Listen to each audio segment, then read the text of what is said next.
Again, I welcome you all and thank you for coming.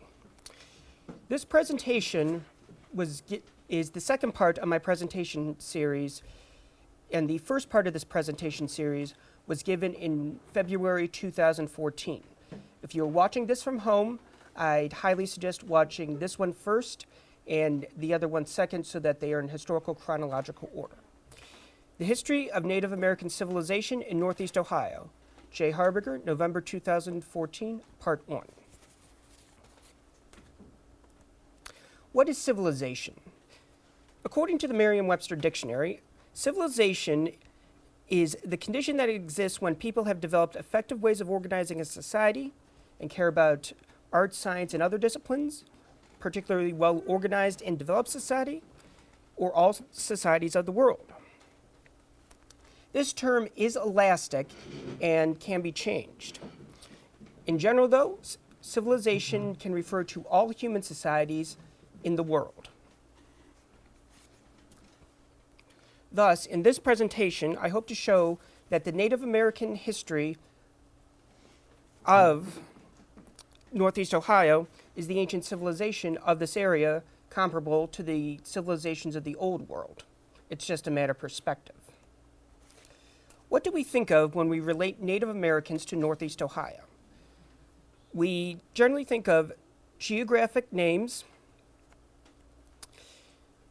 as well as place names and Chief Wahoo. And I present Chief Wahoo here in a politically neutral way as a symbol of Cleveland culture. Here are some modern cities that have been built on ancient ruins. This is the ancient port of Londinium in Britannia during the Classical era.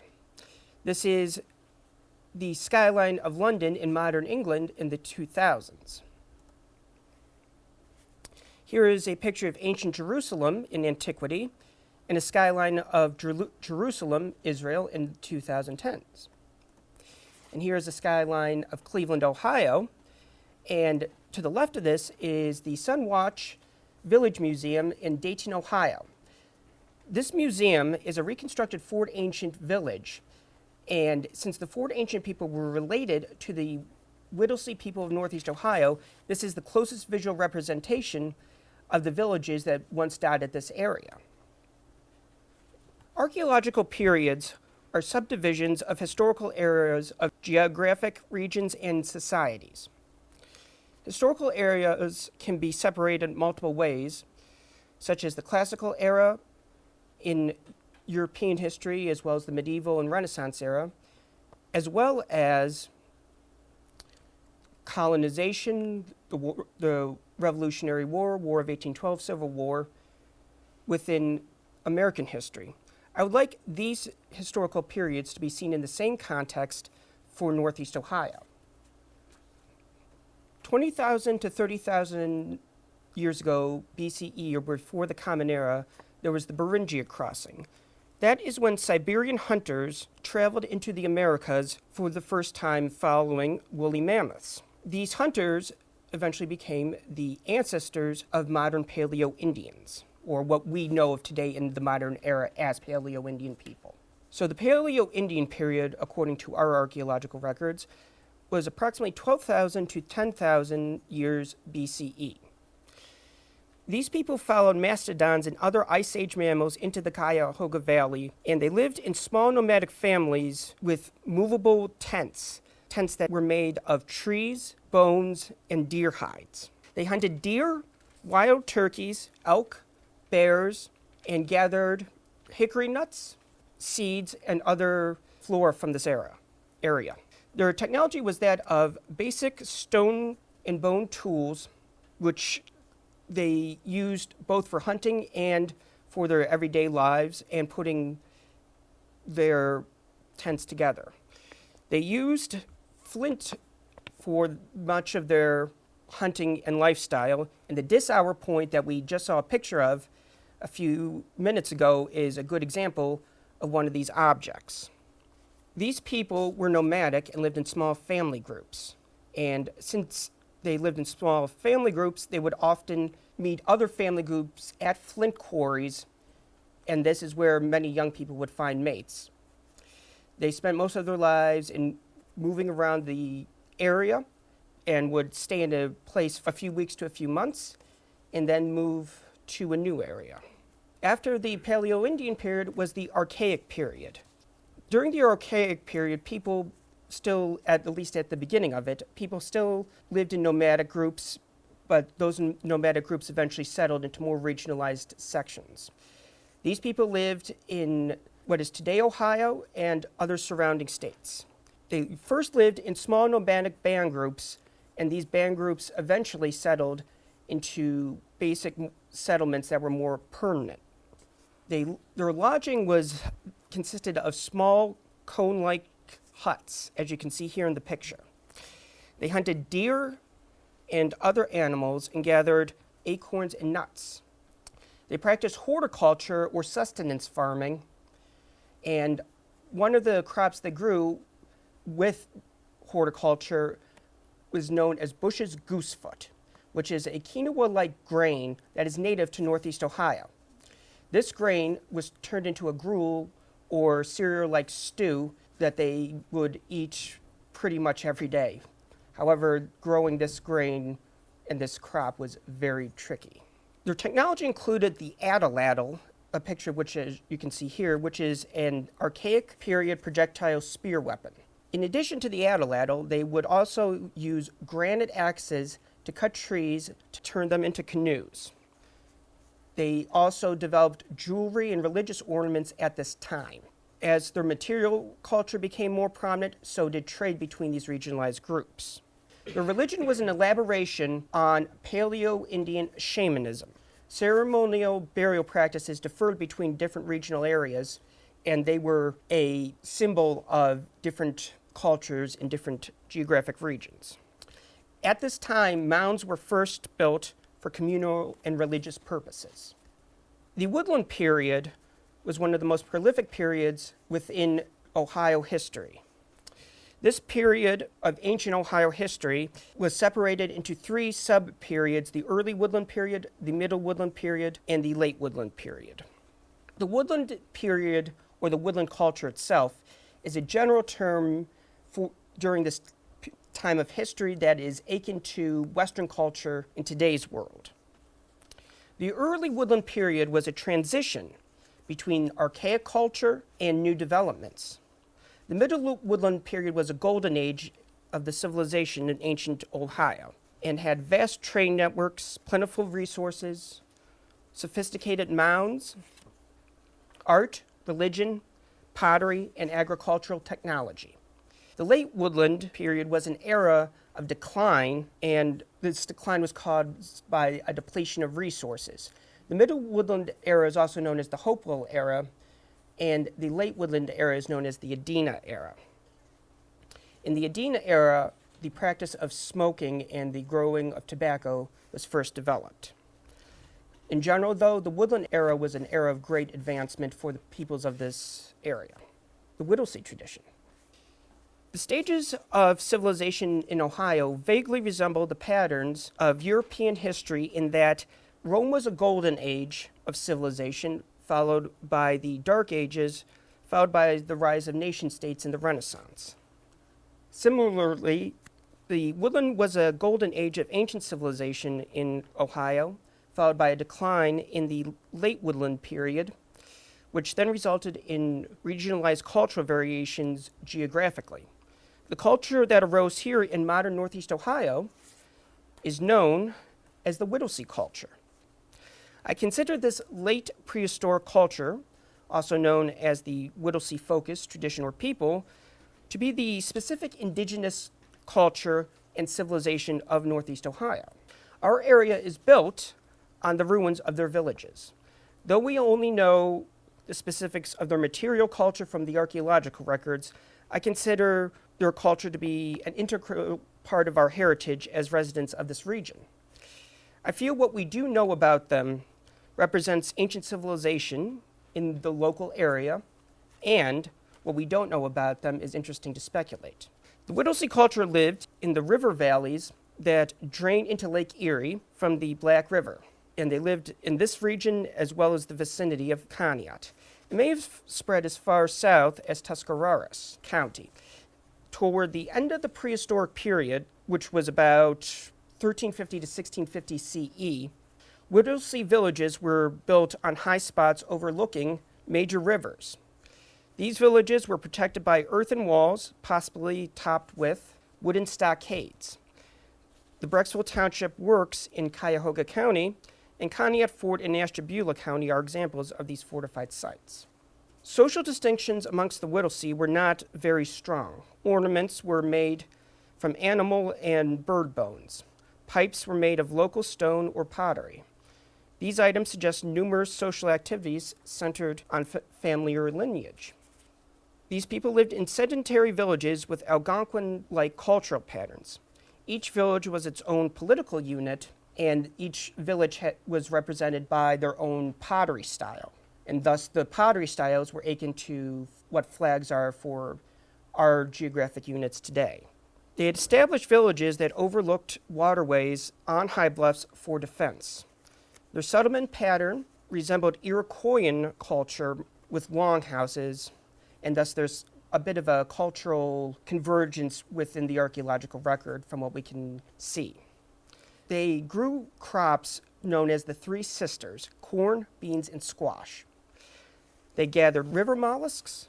They hunted deer, beaver, elk, ducks, and gathered acorn, hickory, nuts, walnuts, grapes, and chokeberries. Their technology included recycled earlier earthworks, advanced pottery, and agriculture. They built their villages on bluffs for defense and used bows and arrows for both hunting and defense as well. The Whittlesey were the first people in this general region to have more advanced agricultural technologies. They also had advanced pottery skills, and this was also a feature of their culture. Their villages had earthen walls, palisades, and ditches. Charles Whittlesey, who the Whittlesey people were named after, was the first president of the Western Reserve Historical Society that identified this Native American cultural variation in the 1850s. We call it the Whittlesey culture because we never actually met the Whittlesey people themselves, nor do we have any records of any Euro-Americans coming in contact with them. Thus, the term Whittlesey is an exonym for these people. An exonym is what a culture calls another culture and their land, while an endonym is what a culture calls itself and their homeland. And even though we do not know of the specific cultural affiliation of the Whittlesey people, we can say that they were related to the Ford ancient people of southwest Ohio. At the end of the late prehistoric era, approximately in the 1600s, the Whittlesey culture began to collapse from war, famine, disease, and other hardships. At the same time, the Iroquois Federation had negotiated with the Americans and the Europeans to trap furs for hats, since fur hats were a popular trend in both America and Europe at that time. From about 1650 to 1750 CE, Northeast Ohio came under attack by the Iroquois, and this area was eventually conquered by the Iroquois Federation, who named this area the Black Forest in their language, and hunted, fished, and trapped in this area. And in the 1790s, the Connecticut Land Company asked Moses Cleveland to survey the Connecticut Western Reserve and found a capital city for the region. And thus, the Beaver Wars ended the Whittlesey period, at least historically, even though we are still looking to the specifics of what happened to the Whittlesey and how they dissipated. There is evidence of Native American activity in the South Euclid-Lyndhurst region, and thus some form of ancient civilization did exist in the South Euclid-Lyndhurst area in one context. In some regards, the overlapping intersection of the two late prehistoric cultures mentioned on here, the Allegheny-Glen-Meyer-McFate complex and the Whittlesey tradition, can be considered the ancient civilization and cultural feature of this area.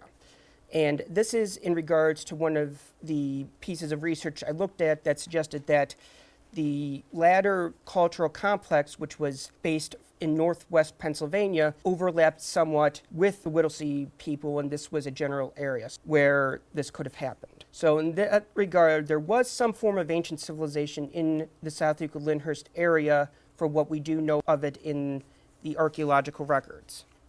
And there have been claims of objects being found within this area, as we saw with Roy's presentation, including arrowheads and fluted points.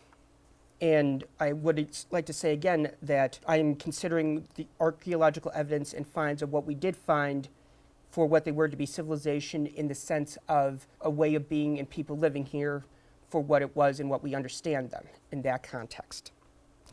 And of course, it's always possible there could have been more ancient activity in the area at one point in time, but we are still doing research into that. But it would always be interesting to find even more research in the future. What do I do if I want to help out in local archaeology? If you are interested in local archaeology, first go to the library and do research on the topic. You'll know what you're looking for once you do some historical research. And if you do think you have found something, please make sure that your find seems like it's something that is credible and worth the researcher's time if you wish to contact them. Do not store things in your house or sell them online, as this is disrespectful to the Native Americans and to the researchers. And also note that if you think your property could be an interesting area historically for research, I would contact local researchers, but again, make sure that it's worth their time to do so. Conclusions. We should not just consider this history to be the Indian history of this area, but the culture and history of people like you and me who lived here thousands of years ago. And for what it is, we as residents of this area should embrace this culture as part of our heritage as Northeast Ohioans as well. The Whittlesey tradition should be seen as the indigenous culture of Northeast Ohio. We often think of Moses Cleveland's survey as the beginnings of history around Northeast Ohio. I hope this prehistoric presentation proves otherwise, and that their history goes further back than most of us can even imagine. And finally, I would like to end with the general Great Lakes region and the Native American history of it. The peoples of the Great Lakes often use the endonym Anishinaabe to describe themselves. These people include Ottawa, Ojibwe, and Algonquin peoples. And since the Whittlesey may have been Algonquin, there may have been connections with the Algonquin culture in this area. And since it is possible there could have been those connections, some of the mythology of the Anishinaabe or the Algonquin peoples could have been in this area as well. They practice an indigenous religion called the Midewiwin, or Grand Medicine Society. These people once recorded their spiritual information on birch bark scrolls, and thus there was some form of written language in this area at one point. The Anishinaabe have a prophecy called the Seven Fires Prophecy, which marks phases and eras of life on Turtle Island, a general Native American term for the North American continent. The seventh fire represents the struggles of modern times. A new people will reemerge of the Native Americans and rekindle their culture, while at the same time, the people who colonized North America will have a choice of two roads to take. One of these roads will lead to an eighth fire, a time of peace, love, happiness, and kinship of peoples, while the other road of poorer choices would lead to the destruction of the earth, and the fires will go out permanently. I'd like to ask the audience at this point in history, what road will we take?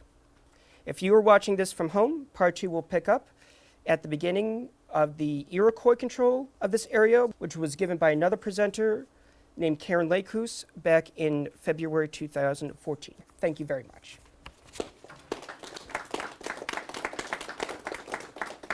Any questions?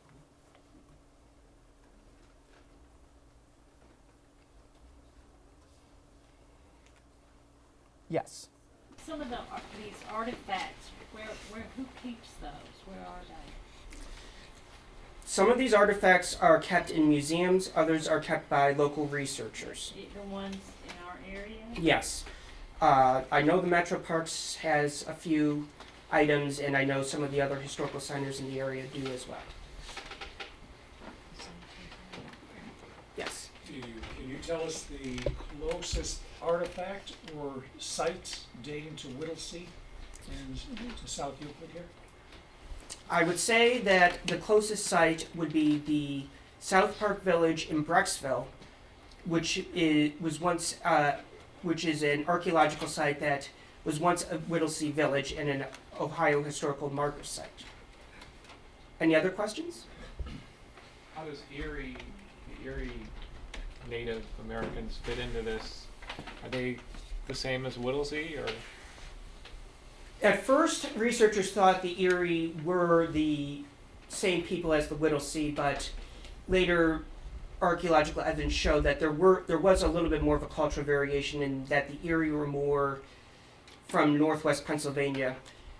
Again, knowing the cultural affiliation of the Whittlesey is still a very interesting question that hasn't been fully answered, and there is possibility that they could have been related to the Erie, as well as be kind of a mixture of Algonquin and Iroquoian traits as well. But as far as we know, it's best to just consider the Whittlesey tradition to be a culture for what it is within the archaeological record at this point. Any other questions? Yes. Around what time did other native groups gang up on the Eries and wipe them out? The Beaver Wars were in the 17th century, in the early to mid 1600s. And it was at this time as well that the Whittlesey culture was collapsing internally from political strife, hardship, war, and other difficulties, and thus they made an easy target for Iroquois aggression. And that is when, at the same time, that the Iroquois came down and attacked this area and annexed it and called it the Black Forest when they took it over. Any other questions? Yes. Did the Iroquois actually live here? The Iroquois did not actually live here and have permanent settlements. They hunted, they fished, and they trapped here. And when Moses Cleveland came, it was the Iroquois that showed him around this area, and the Iroquois had mentioned that there were other people who had lived here, so thus we never actually met the Whittlesey themselves, and it was some of Moses Cleveland's survey party that settled Euclid Township, which eventually became South Euclid and Lyndhurst and the other eastern suburbs as well. Any other questions?